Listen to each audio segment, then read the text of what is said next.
ఇతను జనార్దన్ ఉన్నాడో లేకపోతే రాజు ఉన్నాడో వీళ్ళందరూ ఎన్నిసార్లు మీ బావమర్ది గారిని కలిశారు, ఎన్నిసార్లు మీ బావమర్ది గారితో ములాఖాత్ అయ్యారు, ఎన్నిసార్లు దీని మీద మీరు వ్యవహారం నడిపారనేది క్లియర్గా వస్తుంది. ఇంకొకటి ఏంటంటే బావమర్ది గారికి ప్రతి వారం 18 లక్షలు, సరే వారం కాకపోతే నెల 18 లక్షల రూపాయలు జనార్దను మీకు పంపించింది నిజమా కాదా, అది కూడా త్వరలో రేపు మామ వస్తుందని బయటికి అది కూడా చూద్దాము. అలాగే సిట్ ఏదైతే ప్రభుత్వం ఏర్పరిచిన సిట్ అంటే చంద్రబాబు నాయుడు గారు సిట్ అంటే సిట్టు, స్టాండ్ అంటే స్టాండ్ అనే సంస్థని సిట్ అని అంటారు అనుకుంటా, బహుశా నాకు తెలియదు.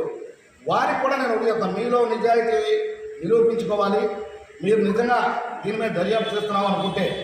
నేను ఒకటి చేయండి. ఎవరైతే ఈ జనార్దన్ ఉన్నాడో ఇతని యొక్క ట్రాన్సాక్షన్స్ ఆ బుక్ బయట పెట్టండి, మీకు దొరికిన డైరీ ఏదైతే ఉందో ఆ డైరీ బయట పెట్టండి. అట్లాగే కృష్ణప్రసాద్ గారి బావమర్ది గారు ఎక్కడెక్కడికి గత ఎన్నిక నుంచి ఇప్పటి వరకు ఆయన ఎక్కడెక్కడి నుంచి ఏం చేశాడు, ఎక్కడెక్కడ మద్యం తరలించారు, ఏం జరిగింది, ఈ యొక్క మైలవరం నియోజకవర్గంలో ఈ ప్రభుత్వం వచ్చిన తర్వాత బెల్ట్ షాపులకి ఏ రూపంలో ఎక్కడికి వెళ్తుంది. అట్లాగే మైలవరంలో ఒక వ్యక్తి ఉన్నాడు నారాయణ అని చెప్పి వీళ్ళ ఇన్ఛార్జ్గా నియమించుకున్న వ్యక్తి, అతనికి ఏ రూపంలో ట్రాన్సాక్షన్ అయింది, వీటన్నిటి కూడా ఈ బెల్ట్ షాపులన్నిటి కూడా అధిపతులు వీళ్ళు. ఈ నియోజకవర్గమే కాకుండా పక్క నియోజకవర్గాలు కూడా వీళ్ళు ఇలాగే పంపిస్తున్నారు. నేను దయచేసి ఒకటే చెప్తున్నా, ఇంత చిన్న పిల్లలుగా బిహేవ్ చేస్తూ తొందరగా కృష్ణప్రసాద్ ఏదో కనిపెట్టేసినట్టు మళ్ళీ ఇందాక ఏదో అన్నాడు ఆయన రమేష్ గారి సీసీ ఫుటేజ్ బయట పెట్టగలరు, వచ్చి చూసుకో కమాన్, నీ పోలీసు ఉంది, నీ వ్యవస్థ తీసుకెళ్ళి వచ్చి ఎవరు కాదన్నారు నీ ఫుటేజ్ బయటపెట్టి నీ బావమర్ది, ఇప్పుడు మీ బావమర్ది గారి ఆఫీస్ దగ్గర అది అపార్ట్మెంటు, వాళ్ళని మేనేజ్ చేసేవాళ్ళు కలిగితే ఆ పక్కన హైవే మీద అక్కడ కూడా కెమెరాలు ఉన్నాయి, ఎవరెవరు ఎన్నిసార్లు వెళ్తారో ఏంటంటే క్లియర్గా వస్తుంది, బయటకు వస్తుంది. అలాగే మీ కాల్ డేటాలు తీయండి, జనార్దన్ కాల్ డేటాలు తీయండి,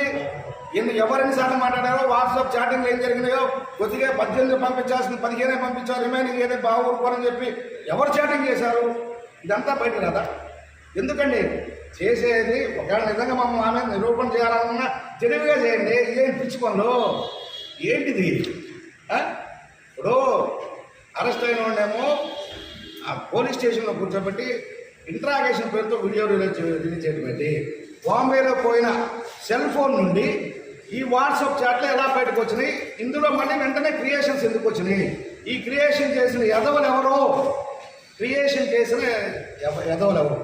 ఎందుకు చేశారు ఈ పరిస్థితి, మిమ్మల్ని మీరు కాపాడుకోవడం కోసం మీ దొంగతనానికి రక్షణ కవచంలాగా ప్రభుత్వాన్ని అడ్డం పెట్టుకుని చంద్రబాబు గారిని మాయ చేసి మీరేదో పేట కొండంతా ఎరుకన పట్టినట్టుగా ఆయన చూపించి అర్జెంటుగా జోగి రమేష్ లోన్ ఇప్పించేద్దామని మీరు